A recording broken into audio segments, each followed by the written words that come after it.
Bismillahirrahmanirrahim. Assalamualaikum warahmatullahi wabarakatuh. Alhamdulillahirabbil alamin.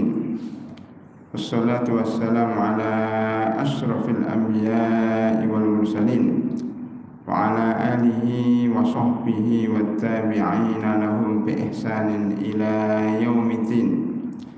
Ya ayyuhalladzina amanu taqullaha haqqa tuqatih wala tamutunna illa wa antum muslimun. Summa amma ba'd. Hadirin dan hadirat jamaah salat subuh Masjid At-Taqwa Pik Pulau Gadung kami hormati. Alhamdulillah pada pagi yang berbahagia ini kita bersyukur kepada Allah SWT karena telah memberikan kemudahan bagi kita untuk melaksanakan salat subuh berjamaah yang dilanjutkan dengan kajian ba'da subuh sampai suruk. Semoga Allah Subhanahu wa taala menerima segala amal ibadah kita. Amin ya rabbal alamin.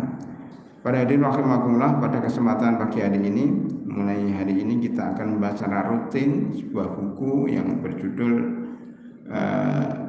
Jual Beli Terlarang. Jual Beli Terlarang. Ada delapan bentuk jual beli terlarang. Di antaranya adalah bentuk pertama, ini saya bahas di sini. Bentuk pertama adalah dilarang karena barangnya tidak berharga. Ya, kita bahas satu-satu dulu ya. Dilarang karena barangnya tidak berharga. Barang yang tidak berharga menurut syariat adalah setiap yang tidak dianggap harta, atau dia najis, atau diharamkan untuk dikonsumsi dan dimanfaatkan ya. Contohnya ya, bangkai ya. Satu, bangkai ini barang yang tidak berharga, maka tidak boleh diperjualbelikan ya. Karena pertama tidak berharga, kedua membahayakan ya, untuk kesehatan tubuh dan termasuk barang yang najis, maka tidak boleh diperjualbelikan. Dalilnya adalah hadis Jabir bin Abdullah radhiyallahu anhu ya, bahwasanya beliau mendengar Rasulullah sallallahu alaihi wasallam ya, ketika Fathu Mekah, bahwasanya beliau bersabda, sesungguhnya Allah melarang jual beli khamr ya. Jual beli khamr itu diharamkan karena khamr termasuk, sebagian ulama mengatakan khamr itu najis ya. Sebagian lain lagi mengatakan tidak najis, tetapi dilarang untuk diperjualbelikan ya, karena membahayakan bagi otak, bagi tubuh manusia. Yang kedua bangkai. Yang ketiga babi dan patung. Seorang sahabat bertanya, wahai Rasulullah, bagaimana pendapat engkau tentang lemak bangkai yang digunakan untuk mengecat perahu, meminyaki kulit, dan digunakan untuk menyalakan lampu? Jadi lemak bangkai itu haram, najis, tapi kemudian diambil lemaknya untuk mengecat perahu dan seterusnya. Beliau bersabda, tidak, ia haram. Kemudian Rasulullah SAW bersabda, Allah melaknat orang-orang Yahudi karena ketika Allah mengharamkan atas mereka jual beli lemak atau bangkai ya, mereka memprosesnya lalu menjualnya, lalu mereka memakan hasilnya. Ini rawahu Bukhari dan Muslim. Jadi kalau sudah haram sesuatu produk keturunannya, babi haram, maka produk keturunannya juga haram ya. Yang termasuk bangkai adalah binatang yang tidak disembelih.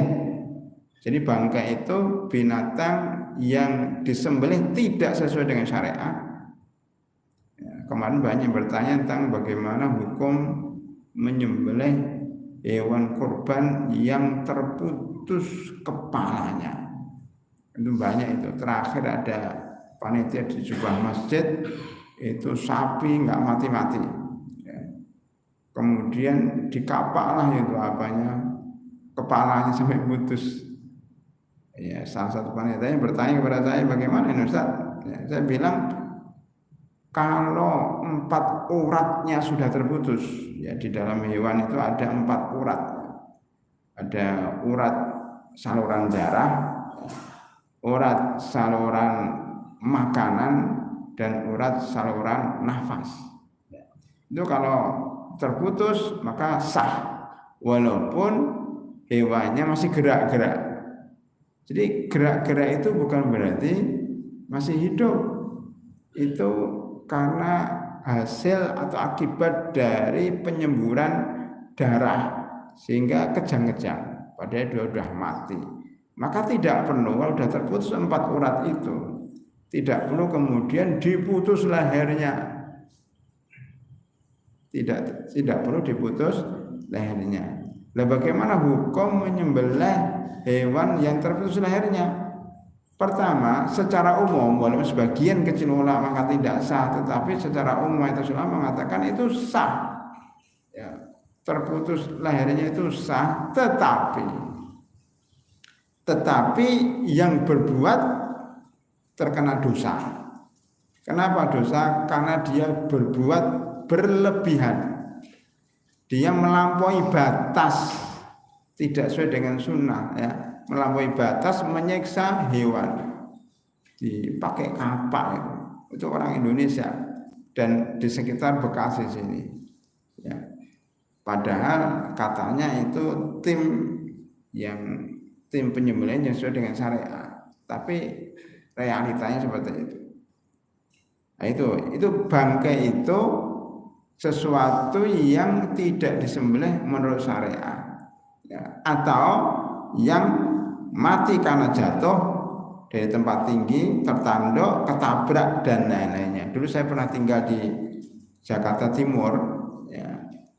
Ini Jakarta Timur juga, tapi Jakarta Timur yang ujung, ya. Jakarta Timur yang ujung dengan kampung rambutan, ini kan jauh banget, ya. Nah, itu para hadirin rahimakumullah, itu ada seorang ibu-ibu penjual makanan, penjual ya nasi, ayam dan sebagainya. Itu di depannya itu ada ayam ketabrak, gitu. Masih ayamnya kejang-kejang.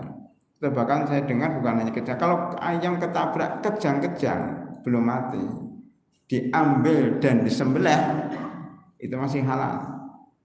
Tapi kalau ayam ketabrak mati, diambil dan dimasak itu bangkai. Apalagi kalau dijual haram. Orang-orang zaman sekarang, ya kalau di sini nggak ada insya Allah, ya.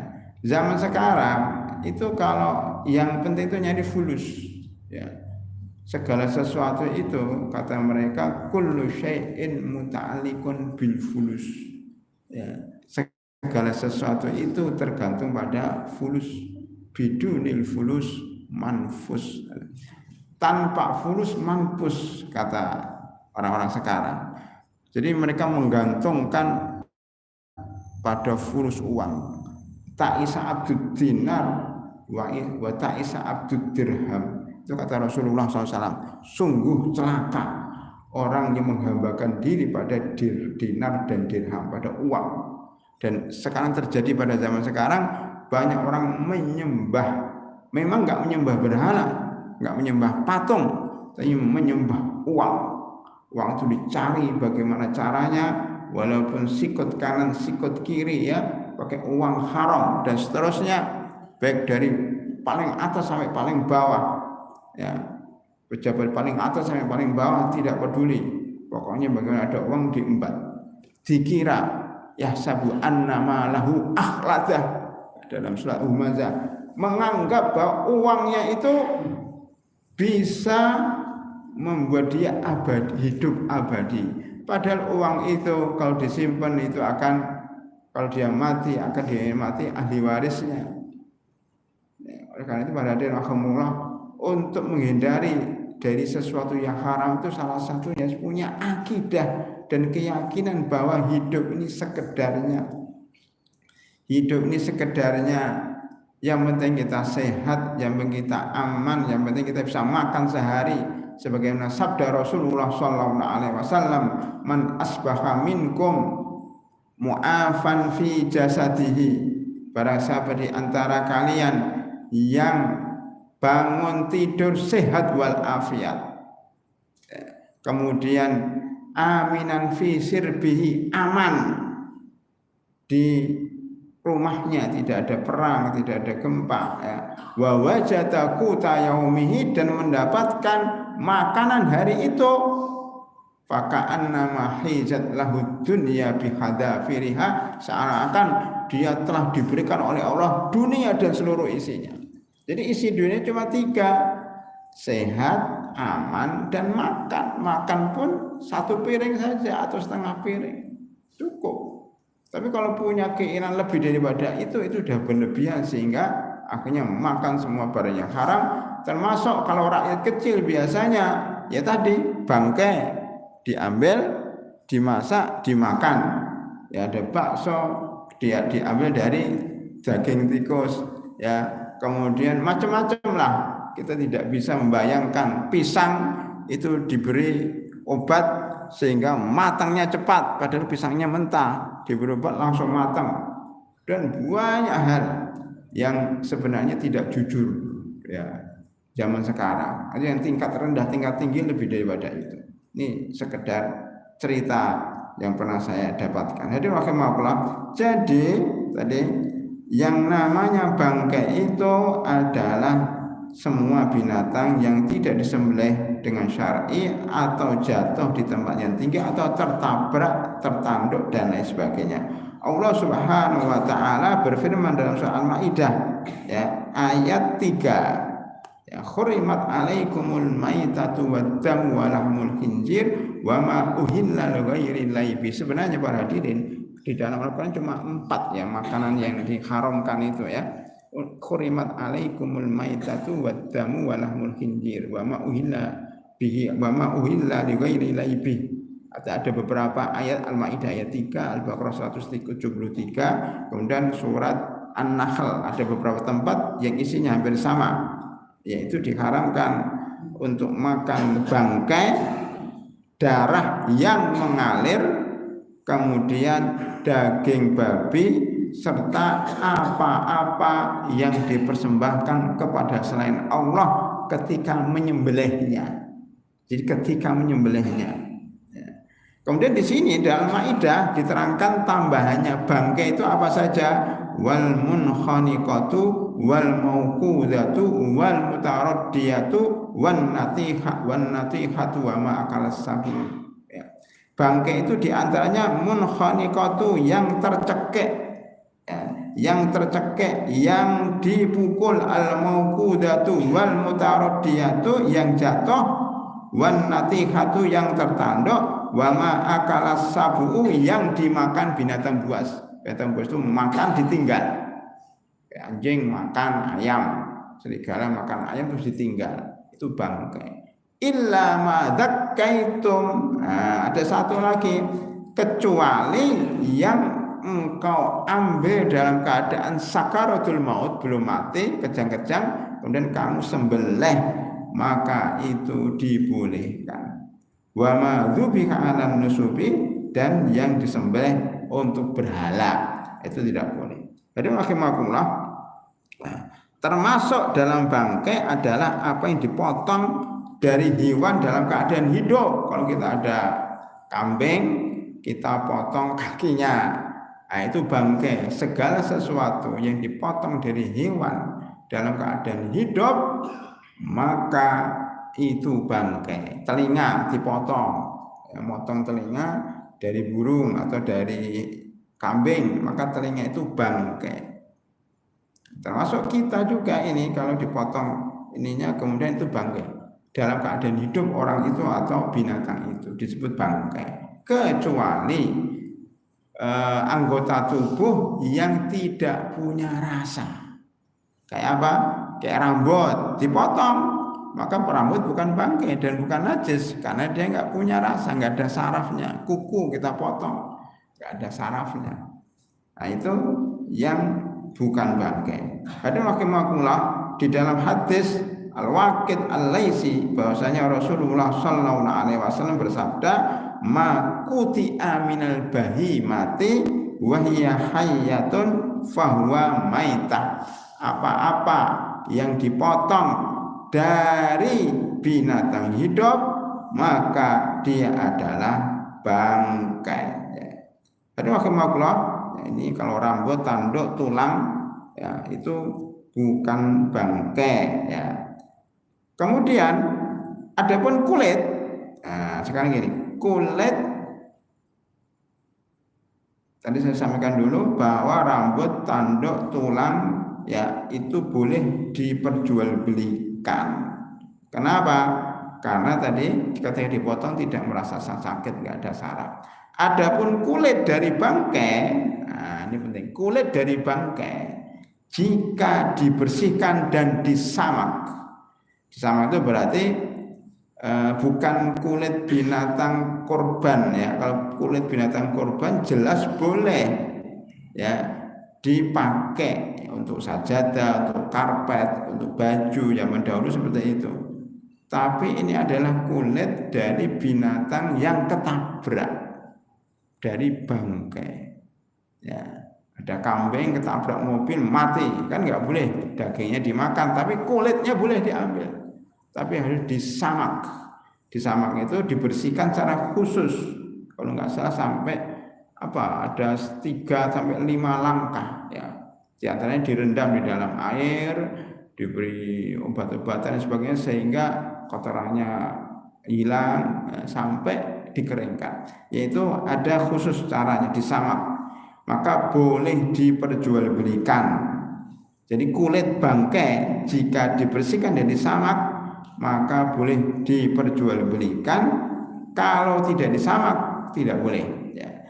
Dalilnya adalah hadis Ibnu Abbas radhiyallahu anhu bahwasanya Rasulullah SAW bersabda, ayyuma ihabin dubigha faqad tahura. Setiap binatang apapun jika telah disamak kulit binatang apapun termasuk binatang bangkai jika disamak maka ia menjadi suci.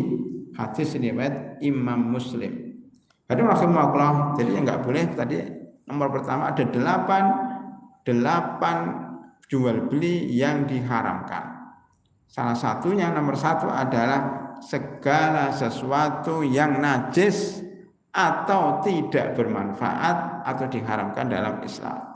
Pertama bangkai. Nomor 1 ini banyak turunannya. Pertama bangkai, karena dia najis, tidak bermanfaat dan membahayakan. Yang kedua khamr, minuman keras, sabu-sabu, narkoba. Sekarang saya dengar ada semacam jam ya, anak-anak muda generasi Z ya, itu punya jam ya. Jamnya itu ada nomor digitalnya. Jamnya itu bapak-bapak juga harus tahu, jamnya itu kalau dibuka bisa dibuka plek gitu, kemudian nanti dari situ disedot, ini keluar asapnya, rokok elektrik, namanya apa itu, vape atau apa itu saya nggak kenal ya, gitulah. Itu merokok, padahal orang orangnya nggak tahu itu jam ya. Tapi kalau sudah sendiri nggak ada orang lain, dia ke toilet, masukkan lagi. Yaitu kalau rokok masih mendingan, tetapi sekarang udah kadang banyak dicampuri narkoba. Jadi lapas-lapas yang ada ya, karena saya pernah pengalaman masuk di situ, itu hampir 80% kasus narkoba, 80% kasus narkoba, dan di dalamnya juga penjual narkoba itu jalan terus, penggunaannya apalagi, pokoknya Indonesia itu darurat narkoba.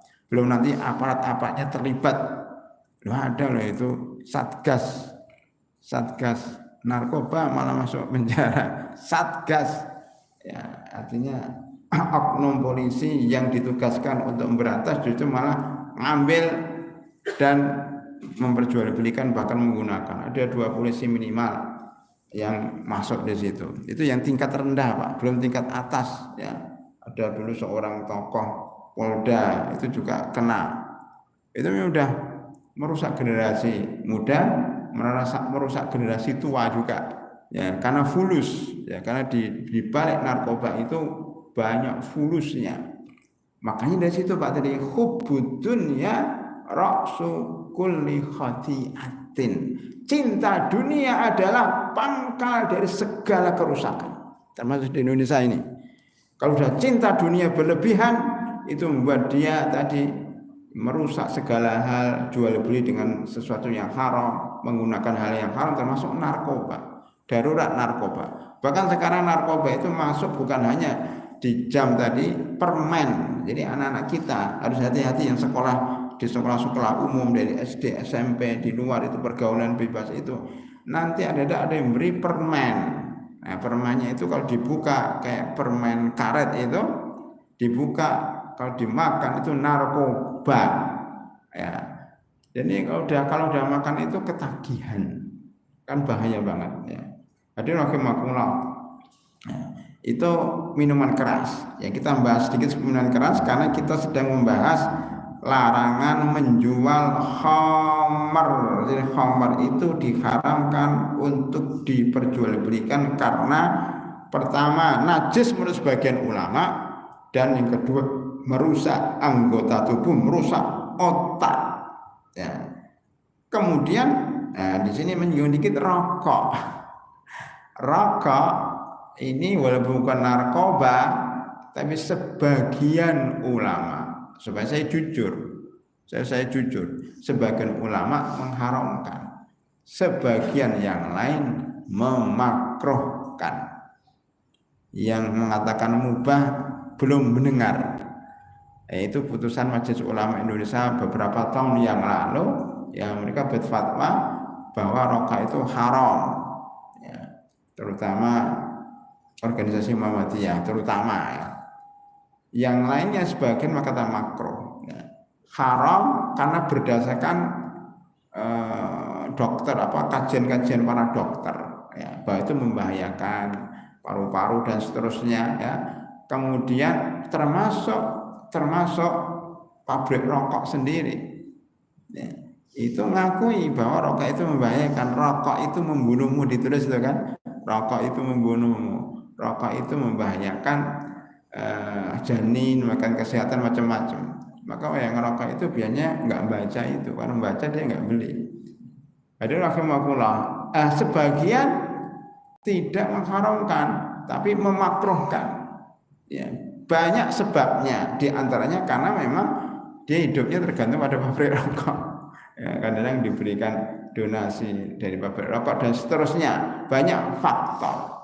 Dari sisi sosial maksudnya dilihat dari sosial, rata-rata ini diteliti Pak, sudah diteliti ini, rata-rata orang yang merokok itu di Indonesia itu rata-rata itu ekonominya menengah ke bawah. Ya, benar Pak. Itu dari menengah ke bawah itu rata merokok. Kalau menengah ke atas itu pertama sedikit, ya, walaupun ada, tapi kalau dibandingkan dengan menengah ke bawah itu lebih banyak menengah ke bawah.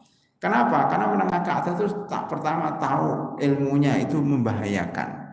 Nah, yang kedua ini anekdot saja, tapi benar juga. Kalau orang menengah ke atas itu kan hampir semuanya AC, ya, di masjid pakai AC kan gitu. Kemudian nanti naik mobil ada AC, ya. Kan naik pesawat pakai AC, rumahnya pakai AC, dan dia paham kalau merokok ada AC bahaya, maka tidak merokok minimal ketika di AC. Seandainya di bandara pun ada tempat khusus, nah itu kadang-kadang tempatnya jauh dia malas. Jadi secara sekilas mengurangi, ya, dia merokok. Berbeda dengan orang yang tidak punya uang, ya, di mana tidak punya AC, merokok sembarang tempat, mau di dapur, mau di rumah, mau di tempat lain. Kemudian kalau naik mobil yang tidak ada AC-nya kayak angkot dan sebagainya, terus apalagi lah, ya. Bahkan ada yang mengatakan bagi mereka rokok itu lebih penting daripada beras. Jadi ada beberapa orang, ya, orang miskin tentunya, itu di rumahnya nggak ada beras karena nggak sanggup beli beras, tetapi sanggup beli rokok berapa bungkus. Itu sudah diteliti Pak, sudah diteliti. Jadi Kalau dari sisi sosial, justru orang-orang miskin itu menginfakkan harta mereka untuk orang-orang kaya. Yang kaya raya itu termasuk yang 9 naga itu adalah yang punya pabrik rokok. Yang paling kaya di Indonesia itu salah satunya ada yang pemilik rokok. Dulu rokok itu Pak di negara-negara maju, di negara-negara maju itu nggak laku. Makanya karena di sana dilarang, bahkan dikenakan denda. Ya. Walaupun ya orang rokok dikenakan denda di tempat-tempat tertentu, pajaknya tinggi di Indonesia, pajak rokok termasuk rendah. Mestinya harga rokok kemudian untuk masuk ke negara banyak, mestinya dipermahal harganya, jangan 12.000, 100.000, 200.000 satu bungkus. Nah, itu insya Allah banyak yang tidak merokok. Ya itu tanya kemauan negara aja. Kalau mau itu untuk mengurangi, jadi gini, justru biaya, jadi pajak dari rokok itu jauh lebih sedikit dibanding dengan biaya untuk mengobati orang yang sakit akibat rokok. Itu pada hadir rahimakumullah. Makanya pabrik rokok itu akhirnya tidak laku di negara-negara maju, dia pindah ke negara-negara mundur, atau bahasa bagusnya negara berkembang. Ya kayak Indonesia, kayak negara-negara muslim ya, Mesir, Pakistan, Bangladesh, seperti itulah, itu rokok laku keras. Kalau yang negara-negara maju kurang.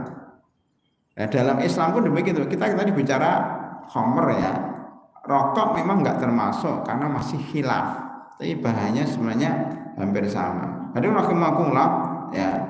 Maka di sini kita katakan rokok hukumnya haram menurut sebagian ulama, menurut mayoritas ulama. Ya. Alkohol bukan termasuk khamr. Ini saya singkat-singkat, nanti ada pembahasan khusus ya. Alkohol bukan khamr ya. Banyak orang salah paham. Khamr itu segala sesuatu yang memabukkan. Ya. Tetapi salah satu bahan minuman keras itu adalah alkohol. Ya. Saya sudah lama nggak bahas ini ya, ada beberapa istilah yang saya lupa, bahwa di dalam alkohol itu, ya, alkohol itu karena digunakan untuk pabrik, ya, ada yang digunakan untuk khamr minuman keras. Jadi tidak setiap alkohol itu khamr. Tetapi khamr biasanya mengandung alkohol. Loh, buah apel itu mengandung alkohol. Ya beberapa makanan mengandung alkohol. Ya. Maka para ulama dulu, Majelis Ulama Indonesia dulu pernah berfatwa bahwa obat batuk yang alkoholnya di atas 1% itu tidak boleh karena bisa memabukkan. Tapi kalau di bawah 1% masih boleh. Ini panjang permasalahannya, tetapi perlu kita sampaikan bahwa alkohol itu bukan khamr. Kalau khamr di terjemahan alkohol itu salah kaprah. Loh, dalam minyak wangi itu ada alkohol. Makanya bagaimana hukum menggunakan minyak wangi yang serut, nah itu alkohol. Karena kalau nggak ada alkoholnya nggak bisa muncrat. Ya, boleh dipakai untuk sholat. Mengatakan ya khamr najis. Ya. Itu para hadirin ya, bahkan alkohol ya itu untuk keperluan dokter dari rumah sakit. Jadi tetapi selain dibolehkan untuk diperjualbelikan terutama untuk keperluan dokter dan rumah sakit ya, maka alkohol yang termasuk yang dicampurkan pada minyak wangi. Jadi alkohol itu boleh diperjualbelikan. Bahkan saya mendengar khabas sauda yang diperjualbelikan katanya dicuci dengan alkohol juga. Jadi ini banyak manfaatnya. Kalau disalahgunakan jadi madharat. Baik, itu yang kedua. Jadi pertama bangkai, kedua khamr minuman keras, termasuk dalamnya sabu-sabu ya. Mungkin ada yang mengatakan masuk dalam dirinya rokok dan seterusnya. Ketiga patung. Patung itu kita lihat kan di perumahan-perumahan itu sudah ada patung ya, patung singa, patung kuda, patung apalah ya, termasuk patung orang. Bagaimana hukum patung? Patung secara syariah diharamkan untuk diperjualbelikan. Kenapa? Karena benda ini tidak bermanfaat, membuang-buang uang. dan membelinya hanyalah menghambur-hamburkan uang. Selain itu bisa membahayakan keyakinan masyarakat karena sebagian orang menyembah patung walaupun hari ini sudah berkurang. Zaman dahulu kan berhala Lata wal Uzza wal Manata salisatal ukhra, ada 3 patung di jazirah Arab. Itu kan karena benda mati, benda batu yang dibuat patung disembah orang. Sekarang masih ada sebagian orang menyembah patung, ya. Mengkultuskan patung-patung, bahkan tidak sedikit yang menyembahnya. Maka patung diharamkan untuk diperjualbelikan. Tetapi jika patung itu dihancurkan, ya, maka reruntuhannya, batu-batunya boleh diperjualbelikan untuk nguruk, ya, tempat-tempat yang rendah, ya, untuk nguruk rumah dan sebagainya, ya, itu dibolehkan untuk diperjualbelikan. Jadi rahimakumullah, yang keempat babi. Ini masih nomor 1 ya, nomor 1 turunannya banyak. Babi nanti pembahasan khusus ya. Babi diharamkan untuk dimakan dan diperjualbelikan, termasuk turunannya. Ini kalau membahas babi panjang, Pak. Kenapa babi diharamkan? Bukan hanya sekedar dagingnya, tetapi juga karena sifat dan karakter babi itu. Suatu ketika ada Syekhul Azhar itu pernah jalan-jalan ke Prancis. Syekhul Azhar itu syekhnya, orang yang paling tinggi derajatnya di Al-Azhar Mesir. Syekhul Azhar, pembinanya, pemimpin spiritualnya. Ya, salah seorang Syekhul Azhar pernah berjalan-jalan ke Prancis untuk dakwah. Suatu ketika ketemu dengan orang Prancis. Ditanya, "Wahai Syekh, kenapa orang Islam mengharamkan babi?" Ya. Kalau seandainya babi itu diharamkan karena kotor, maka babi di tempat kami bersih. Di Prancis itu bersih babinya. Lihatlah, kemudian dibawa ke kandang babi. Bersih, Pak. Bersih, diberi minyak wangi, pokoknya bersih, lebih bersih daripada kandang kambing yang umat Islam di Indonesia. Lebih bersih daripada kandang sapi, kandang ayamnya orang Muslim. Bersih ya, modern, mungkin ada AC-nya, ada ventilasi udaranya. Loh, kenapa diharamkan? Kan bersih ini ya. Apa jawaban Syekh itu? Saya itu tidak banyak bicara. Dia bilang, coba sekarang tolong bawakan kepada saya pertama babi, yang kedua ayam. Nah, ini membandingkan nih. Barat itu menjawabnya pakai logika, Pak. Haram pakai dalil qurimat alaikumul maitatu waddam wa lahmul khinzir innama harama alaikumul maitatu waddam wa lahmul. Itu enggak masuk. Dia enggak percaya sama Al-Qur'an, kita berikan dalil Al-Qur'an dan Sunnah. Enggak. Perang Barat enggak percaya sama Al-Qur'an dan Sunnah, maka menjawabnya dengan logika. Nah, logikanya bagaimana? Maka Syekhul Azhar itu mengatakan, ambil 2 binatang. Pertama, binatang kesukaan umat Islam. Apa itu? Ayam. Di mana-mana kan jual beli ayam. Yang kedua, binatang kesukaan orang non-muslim, yaitu babi. Nah, terus begini kata Syekh itu, kamu ambil ayam jantan dan betina, dikurung selama 3 sampai seminggu lah, dikurung. Anggap saja itu pasangannya, suami istri lah ya, suami istri pasangan ya, udah jadi pasangannya selama seminggu ya, di situ kan jadi suami istri. Kemudian ambillah babi jantan dan betina dan dikawinkan suami istri di situ selama seminggu. Selesai. Habis itu karena sudah resmi jadi suami istri, udah pasangannya, udah sakinah mawaddah dan rahmah bahasanya. Habis itu saya bilang, setelah itu masukkan orang ketiga. Pertama ayam, masukkan jago. Jadi ini jago, ini betina. Ini Bapak kalau nggak percaya coba habis ini ya. Jago sama betina sudah suami istri, sudah pasangan, ya. Masukkan jago jantan. Ya, ayam jantan masuk ke situ.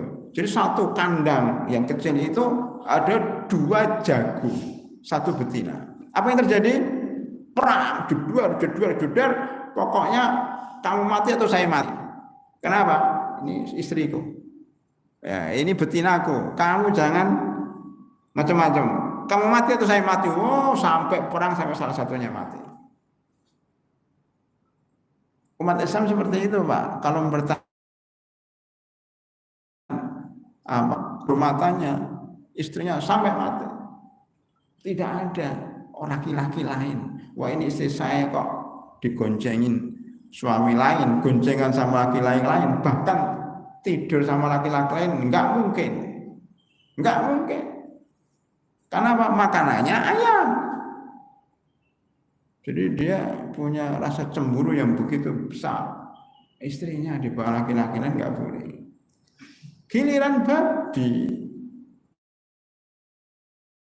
suami istri begitu, masuklah babi jantan lain. Apa yang terjadi? Nggak ada tengkar, itu baik-baik aja. Welcome, silakan kalau tidur sini, kita tidur bertiga katanya. Kata babi jantan itu. Enggak apa-apa tidur.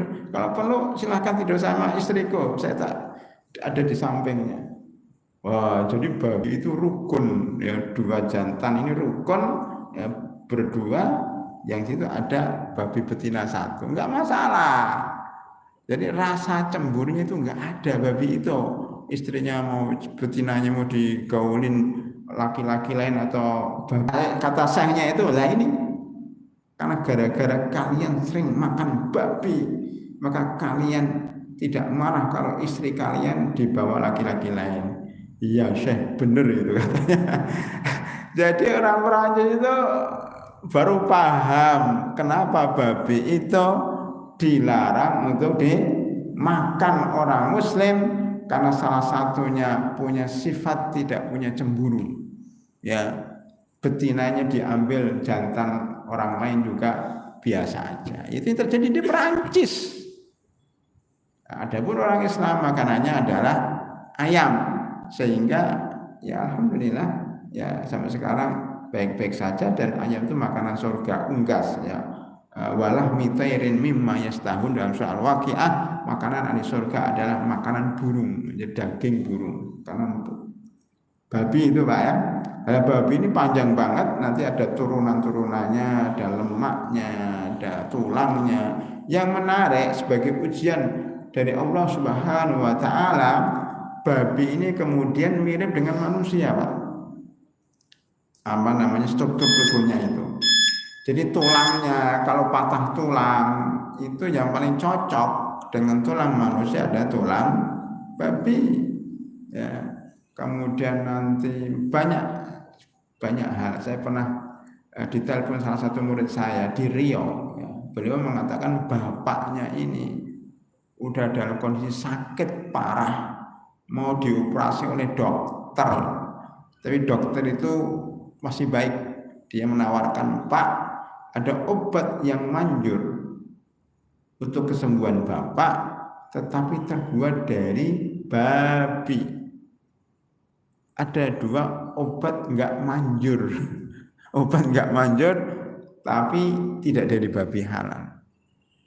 Bapak milih mana? Anaknya kan bingung gitu. Kan yang tentukan anaknya pernah sekolah di tempat kami dan nelpon, Ustaz gimana ini? Ini bapak saya sedang dalam kondisi yang darurat. Ya. Diberi 2 obat, suruh milih dari 2 obat. Yang satu haram, yang satu halal. Cuma yang haram manjur, yang halal nggak manjur. Dia bilang itu kan dokter kalau mengatakan ini manjur, yang menyembuhkan itu Allah Subhanahu wa taala. Saya bilang begitu, yang menyembuhkan itu Allah Subhanahu wa taala. Ada beberapa orang, Pak, itu enggak bakat, itu enggak cocok dengan obat-obat yang mahal. Ada orang-orang kampung itu kalau beli obat mahal malah enggak sembuh-sembuh, tapi kalau beli obat yang murah-murah, yang 1.000, 2.000 malah sembuh. Makanya kan itu cocok-cocokan. Maka saya bilang udah sama-sama nanti juga mati ya, mendingan pakai obat yang halal, walaupun menurut dokter tidak manjur, kan menurut dokter, tapi mudah-mudahan manjur ya. Kan kita nggak tahu memang kalau pakai obat yang haram itu pasti sembuh kan belum tentu. Jangan-jangan pakai obat yang haram langsung mati. Mati dalam keadaan menggunakan obat haram. Begitu para hadirin. Jadi kadang-kadang tulang manusia itu cocok dengan tulang babi dan beberapa termasuk kuas itu rambutnya itu kuas itu dari babi, sikat gigi, ya, banyak sekali itu. Kalau dicari itu banyak sekali. Itu nanti MUI yang akan membahasnya apakah mengandung babi atau tidak. Dulu kita di MUI setiap hari Rebo rapat membahas masalah halal dan haram bahan-bahan yang diajukan. Bahkan sekarang waktu itu saya masih di sana seminggu itu sampai 80-30, bahkan sebagian besar justru yang mengajukan produk halal itu dari perusahaan-perusahaan non muslim, dari Thailand, dari Jerman, dari Eropa, dari Jepang, Korea, ya, itu mengajukan KMUI produk halal supaya diteliti halal atau tidak halal. Luar biasa kan? Karena niat mereka supaya laku, bukan karena takut pada Allah, tapi supaya laku karena ada stempel halal dari MUI. Dia rahimahullah, ini udah suruk ya, tapi nggak boleh sholat, harus 15 menit. Mungkin kalau ada pertanyaan, ini belum kita selesaikan, masih ada kucing ya, masih ada mungkin di sini ada kucing, anjing dan kucing ya. Tentunya di sini kucing adalah kucing yang ganas. Kalau kucing yang jinak, insya Allah tidak apa-apa diperjualkan, karena banyak teman-teman yang membeli kucing dari mana itu, kucing pesek itu, ngora dan sebagainya ya, itu boleh insya Allah karena tidak termasuk di dalam hadis di sini samnur itu kucing yang membahayakan ya, karena itu disandingkan dengan anjing ya. Anjing itu tidak boleh diperjualbelikan. Kalau di Jakarta ada Pak, di Kuningan itu kalau kita habis itu jembatan itu ke kanan itu banyak penjual anjing, termasuk di Cibubur itu ada mall sampainya penjual anjing. Nah, anjing-anjing ini kalau umat Islam tidak boleh diperjualbelikan. Nanti akan kita bahas khusus jual beli anjing, perbedaan para ulama, anjing mana yang dibolehkan, anjing mana yang tidak dibolehkan. Itu akan kita bahas karena buat kita berseri sampai beberapa pertemuan, maka saya bahas satu persatu aja, walaupun singkat. Silakan kalau jamaah, kalau ada yang bertanya ya, sampai kita sholat subuh 15 menit. Kalau enggak saya lanjutkan. Silakan kalau ada pertanyaan. Ya silakan. Waalaikumsalam warahmatullahi wabarakatuh. Kalau jual beli boneka itu termasuk patung atau boneka yang menyerupai binatang-binatang itu?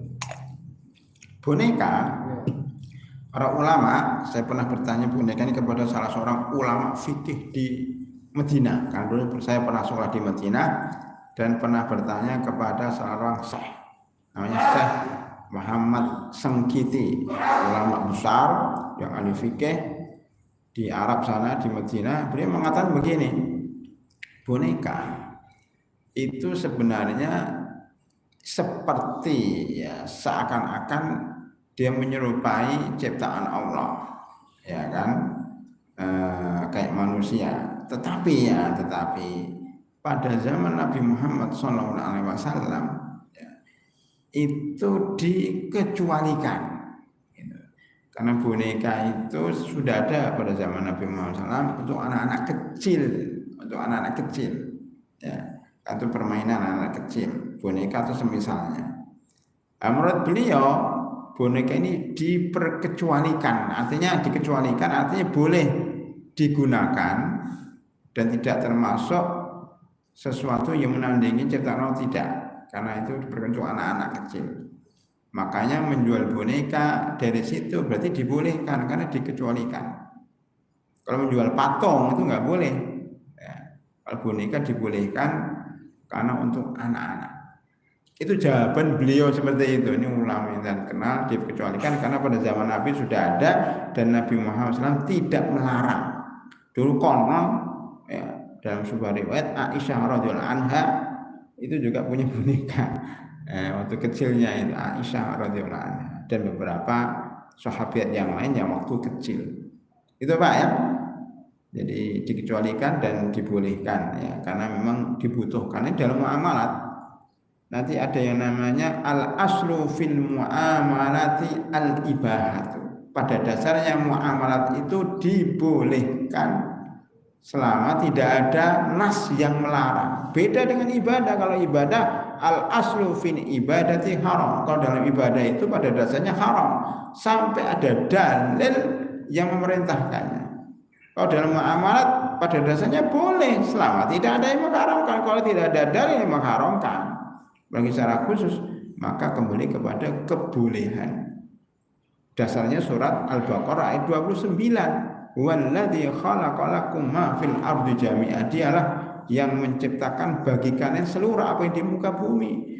Makanya sesuatu yang di muka bumi ini halal sampai ada dalil yang mengharamkan. Termasuk dalamnya adalah boneka. Wallahu a'lam bishawab. Ada yang lain? Ya. Silakan Pak kalau ada yang lain. Masalah jual beli di sini kan banyak penjual dan pembeli. Memang tidak ada yang jual beli kucing di sini ya. Tidak ada yang jual beli khamr. Tadi yang saya sampaikan itu yang haram-haram. Makanya kenapa saya menulis buku jual beli terlarang yang jumlahnya 8.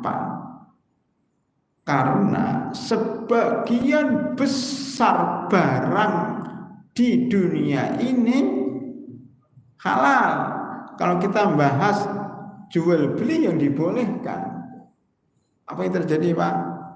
Seluruh barang saya masukkan, boleh jual beli kayu, boleh jual beli meja, boleh jual beli keripik, jual beli kerupuk, boleh. Ya nggak habis-habis harus menyebut barang seluruh dunia, mungkin perlu ribuan jilid. Maka cara yang cerdas adalah karena banyak yang halal, supaya hafal ya kita cari yang haram saja. Maksudnya kita pilih yang haram saja. Maksudnya kita mengetahui yang haram berarti selain itu halal kan begitu. Semuanya boleh kecuali 1, 2, 3, 4, 5, 6, 7, 8 selesai kan? Nah, semuanya boleh kecuali 8. Dari ribuan jutaan barang yang nggak boleh cuma 8. 8 itu tadi saya rinci. Saya baru nomor 1 ya. Jual beli barang yang najis, yang tidak bermanfaat. Belum saya terangkan yang tidak bermanfaat itu apa? Yang tidak bermanfaat itu contohnya jual beli beras 1 biji. Ada di sini yang jual beli beras. Saya jual beli beras 1 biji. 1 biji beras.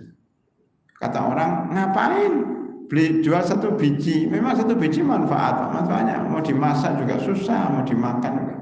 1 biji beras. Itu salah satu jual beli yang tidak boleh karena tidak bermanfaat. Atau tidak dihargai lah. Itu para hadir rahimakumullah ya. Itu salah satu yang disebut para ulama jual beli 1 biji beras, jual beli 1 biji pasir. Nah, itu enggak bermanfaat. Ya, ada yang lain barangkali? Mumpung ada waktu, silakan Pak.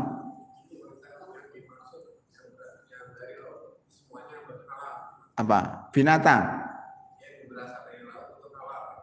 Oh ya, nanti pembahasan khusus di makanan halal haram dalam makanan ya.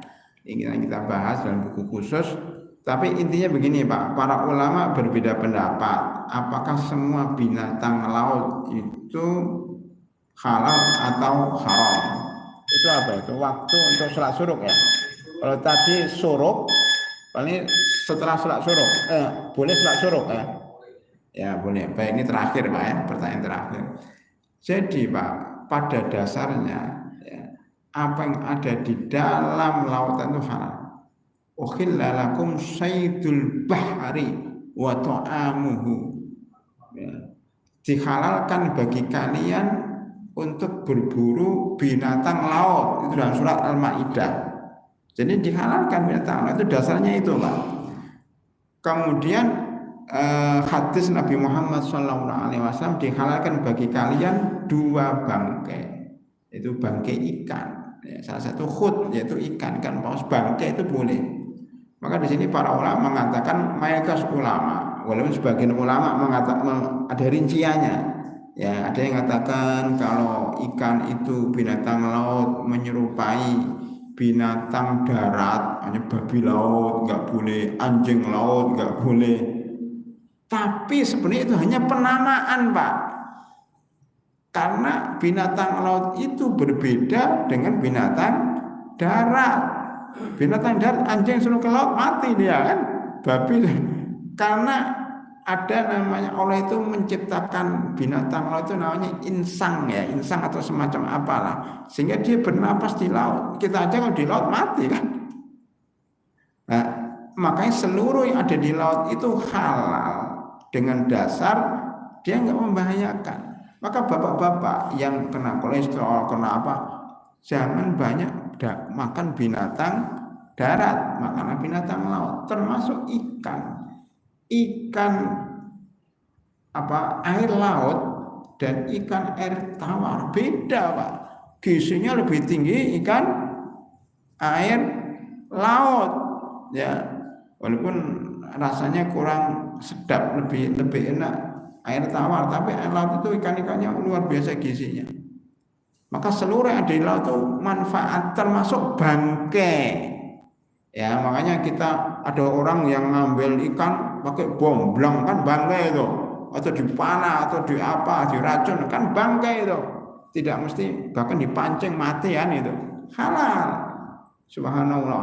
Maka mayoritas ulama mengatakan seluruh apa yang hidup di laut itu halal. Itu yang lebih kuat, Pak.